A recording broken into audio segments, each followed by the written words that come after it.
Welcome to మెగానన్ TV of the record. Telugu రాష్ట్రాల రాజకీయాల్లో ఇప్పుడు ప్రొఫెసర్ నాగేశ్వరరావు చుట్టూ జరుగుతున్న వివాదం సరికొత్త సంచలనంగా మారింది. నిష్పక్షపాతంగా ఉండాల్సిన ఒక మేధావి రాజకీయ కక్షపూరిత ధోరణితో వ్యవహరిస్తున్నారంటూ తెలుగుదేశం పార్టీ నేతలు తీవ్రస్థాయిలో ధ్వజమెత్తుతున్నారు. గతంలో జగన్ బొమ్మల వివాదం నుండి నారా లోకేష్తో జరిగిన భేటీ వరకు ఈ మొత్తం వ్యవహారం వెనుక పెద్ద కథ ఉందనే ప్రచారం జరుగుతోంది. జనసేన కార్యకర్తలు పెట్టిన కేసులను ఏపీ ప్రభుత్వానికి ముడిపెడుతూ నాగేశ్వర్ చేస్తున్న వ్యాఖ్యలు ఇప్పుడు రెండు రాష్ట్రాల మధ్య ప్రాంతీయ వివాదంగా మారుతున్నాయి. విశ్లేషణల ముసుగులో ప్రాంతీయ విద్వేషాలను రగిల్చేలా సాగుతున్న ఈ పొలిటికల్ హైడ్రామా వెనుక అసలు నిజాలేంటో తెలుసుకోవాలంటే లెట్స్ వాచ్.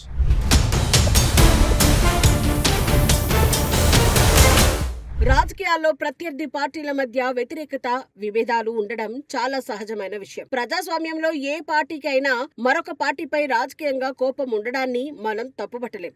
కానీ రాజకీయ పార్టీలకు అతీతంగా న్యూట్రల్ గా ఉంటారని భావించే విశ్లేషకుల్లోనే పక్షపాతం కనిపిస్తే అది ఆశ్చర్యం కలిగిస్తుంది. ప్రభుత్వాలు లేదా పార్టీలు తప్పులు చేసినప్పుడు విశ్లేషకులు వాటిని నిష్పక్షపాతంగా ఎత్తి చూపించాల్సిన బాధ్యత ఉంది. నిర్ణయాల వల్ల ప్రజలు పడే ఇబ్బందులను నిలదీయడమే నిజమైన విశ్లేషకుడి లక్షణంగా ఉండాలి. అలా కాకుండా కేవలం తమ వ్యక్తిగత ఎజెండాలు, లక్ష్యాలకు అనుగుణంగా విమర్శలు చేస్తే వారి అసలు రంగు బయటపడుతుంది. ఇప్పుడు ప్రొఫెసర్ నాగేశ్వర్ వ్యవహార శైలి కూడా తెలుగుదేశం పార్టీ విషయంలో సరిగ్గా ఇలాగే ఉందనే విమర్శలు వస్తున్నాయి. ఆయన మాట్లాడిన కొన్ని మాటలు, ఆ తర్వాత ఏపీలో నమోదైన కేసులు ఇప్పుడు రాజకీయాల్లో తీవ్ర కలకలం రేపుతున్నాయి.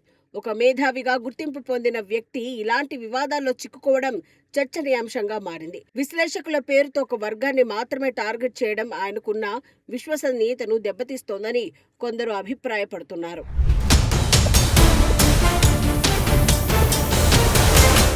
ప్రొఫెసర్ నాగేశ్వర్ వ్యాఖ్యల చుట్టూ జరుగుతున్న వివాదాన్ని కొందరు కావాలనే పక్కదారి పట్టిస్తున్నారు. ఈ మొత్తం వ్యవహారాన్ని కొంతమంది పేడ్ ఆర్టిస్టులు రెండు రాష్ట్రాల మధ్య ప్రాంతీయ వివాదంగా మార్చేందుకు ప్రయత్నిస్తున్నారు. దీనిని ఆసరాగా చేసుకుని సమాజంలో భావోద్వేగాలను రెచ్చగొట్టి రాజకీయంగా చలికాచుకోవాలని కొందరు చూస్తున్నారు. వారు చేస్తున్న ప్రకటనలు, మాట్లాడుతున్న మాటలు రెండు ప్రాంతాల ప్రజల మధ్య విద్వేషాలను రగిల్చేలా ఉన్నాయి.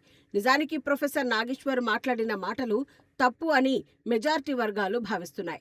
ఆ తప్పును ఒప్పుకోకుండా దాన్ని సమర్థించుకోవాలని చూడటం మరింత పెద్ద తప్పుగా మారుతోంది. ఆ వివాదానికి ప్రాంతీయ సెంటిమెంట్లు పూసి ఆంధ్ర, తెలంగాణ వివాదంగా మార్చడం అత్యంత విచారకరం. రాజకీయ లబ్ధి కోసం ప్రజల సెంటిమెంట్లతో ఆడుకోవడం ఏ రకంగానూ సమర్థనీయం కాదు. ఇటువంటి విద్వేష పూరిత ప్రకటనల వల్ల శాంతి భద్రతలకు విఘాతం కలిగే ప్రమాదం పొంచి ఉంది.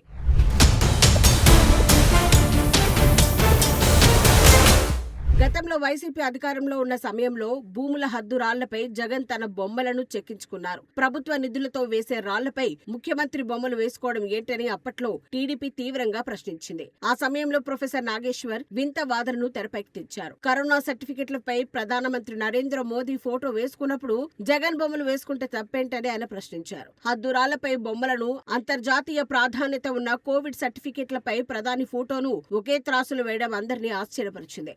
ఈ రెండు వేర్వేరు అంశాలను ఒకే రకమైనవిగా వాదించడం నాగేశ్వర్ మేధావితనానికే పెద్ద నిదర్శనంగా నిలిచింది. ఆయన వాదనలు విన్న సాధారణ ప్రజలు సైతం ఇదెక్కడి విశ్లేషణ అంటూ ముక్కున వేలేసుకున్నారు. ఇంతకంటే ఎక్కువ దిగజారారు అనుకున్న ప్రతిసారి ఆయన తన స్థాయిని తగ్గించుకుంటూనే ఉన్నారని టీడీపీ నేతలు మండిపడుతూ ఉన్నారు. నిష్పక్షపాతంగా మాట్లాడాల్సిన వ్యక్తి ఒక పార్టీకి అనుకూలంగా ఇంతలా వక్రీకరించడం చర్చనీయాంశమైంది. అప్పటి నుంచి ఆయన వైఖరిపై రాజకీయ వర్గాల్లో అనుమానాలు బలపడ్డాయి.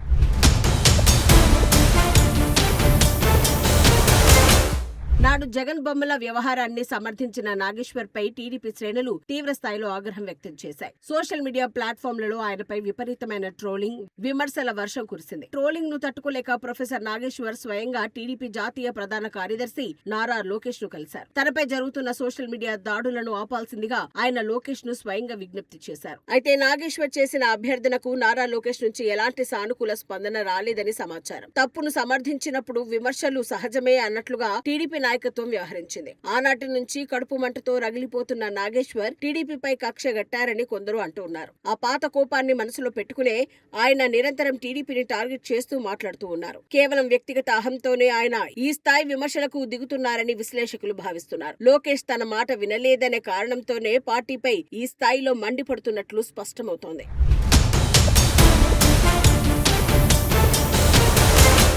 ప్రస్తుత పరిస్థితుల్లో ఏపీకి కేంద్ర నిధులే ముఖ్యమని టీడీపీ భావిస్తోంది. ప్రత్యేక హోదా వచ్చే అవకాశం లేదని, ఎన్ని రకాలుగా ఒత్తిడి తెచ్చినా అది సాధ్యం కాదని చంద్రబాబుకు తెలుసు. అందుకే నారా లోకేష్ కూడా రాష్ట్రానికి పారిశ్రామిక పెట్టుబడులు తీసుకురావడానికే ఎక్కువ ప్రాధాన్యత ఇస్తున్నారు. కానీ ప్రొఫెసర్ నాగేశ్వర్ మాత్రం పాత విషయాలను పదే పదే ప్రస్తావిస్తూ టీడీపీని ఇబ్బంది పెట్టాలని చూస్తున్నారు. కేంద్రాన్ని నిలదీయాలంటూ ఆయన ఇస్తున్న పిలుపులు టీడీపీకి రాజకీయంగా ఇబ్బందికరంగా మారుతున్నాయి. అటు రైల్వే జోన్ విషయంలో కూడా నాగేశ్వర్ మాట్లాడిన మాటలు తీవ్ర వివాదాస్పదమయ్యాయి. ఏపీకి రైల్వే జోన్ రావడం కష్టమని, వచ్చినా కూడా అది వేస్ట్ అని ఆయన వ్యాఖ్యానించారు.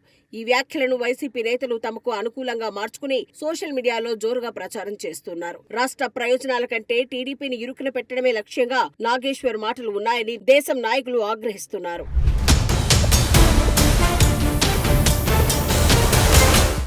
ఇటీవల హైదరాబాద్ లో ప్రొఫెసర్ నాగేశ్వర్ కు మద్దతుగా ఒక రౌండ్ టేబుల్ సమావేశం నిర్వహించారు. ఈ సమావేశంలో తెలంగాణ క్రాంతి వ్యవస్థాపక అధ్యక్షుడు పృథ్వీరాజ్ యాదవ్, జర్నలిస్ట్ పాషం యాదగిరి తీవ్ర ఆవేశంతో మాట్లాడారు. చంద్రబాబు నాయుడు, పవన్ కళ్యాణ్లను తెలంగాణ గడ్డపై అడుగు పెట్టనివ్వబోమని వారు బహిరంగంగా హెచ్చరించారు. జనసేన అధినేత పవన్ కళ్యాణ్ కు ప్రజాస్వామ్యం గురించి మాట్లాడే నైతిక హక్కు లేదని వారు దుయ్యబట్టారు. పూటకో రంగు మార్చే పవన్ చేగువేరా బొమ్మ పెట్టుకుని గద్దర్ లాంటి నాయకుడిని మోసం చేశాడని ఆరోపించారు. ఎన్టీఆర్ ను మోసం చేసిన చంద్రబాబుకు పవన్ సపోర్ట్ చేయడం ఏంటని వారు ప్రశ్నించారు. చంద్రబాబు, పవన్ కళ్యాణ్ జాగ్రత్తగా ఉండాలని, ఇది రజాకర్లను ఉరికించిన గడ్డ అని గుర్తు చేశారు. హెరిటేజ్ సంస్థను తెలంగాణలో నడవనివ్వకుండా నిషేధిస్తామని రౌండ్ టేబుల్ వక్తలు హెచ్చరించడం సంచలనం సృష్టించింది.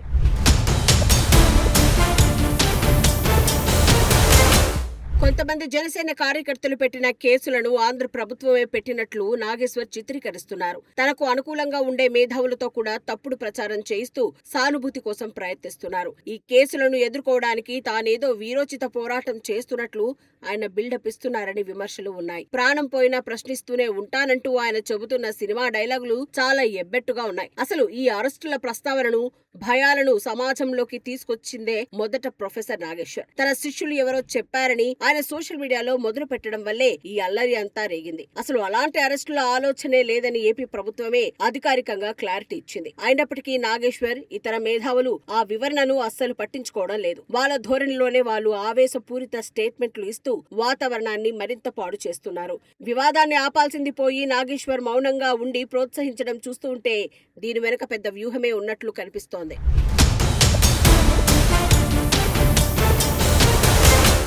రాజకీయాల్లో విమర్శలు, ప్రతి విమర్శలు సహజమే. అయినప్పటికీ ప్రాంతీయ విద్వేషాలను రగల్చడం ఎవరికి మంచిది కాదు. మేధావుల ముసుగులో కొందరు చేస్తున్న వ్యక్తిగత ప్రతీకార రాజకీయాలను ప్రజలు నిశితంగా గమనిస్తూనే ఉన్నారు. ప్రజాస్వామ్యంలో నిష్పక్షపాతంగా ఉండాల్సిన విశ్లేషకులే పక్షపాతం వహిస్తే వ్యవస్థకే ముప్పు వాటిల్లుతుంది. ఒకరిని ఇరుకున పెట్టాలనే వ్యూహంతో రాష్ట్ర ప్రయోజనాలను, ప్రజల సెంటిమెంట్లను పరంగా పెట్టడం సరికాదు. ఆవేశపూరిత వ్యాఖ్యలు, హెచ్చరికల వల్ల శాంతి భద్రతల సమస్యలు తలెత్తే ప్రమాదం ఉందని గ్రహించాలి. ఇప్పటికైనా ఇరు ప్రాంతాల నేతలు, మేధావులు బాధ్యతాయుతంగా వ్యవహరించి ఇటువంటి వివాదాలకు స్వస్తి పలకాలి. సమాజంలో విద్వేషాలు తగ్గాలన్నా, నిజమైన ప్రజాస్వామ్యం వర్ధిల్లాలన్నా నిష్పక్షపాత విశ్లేషణలు మాత్రమే సాగాలి.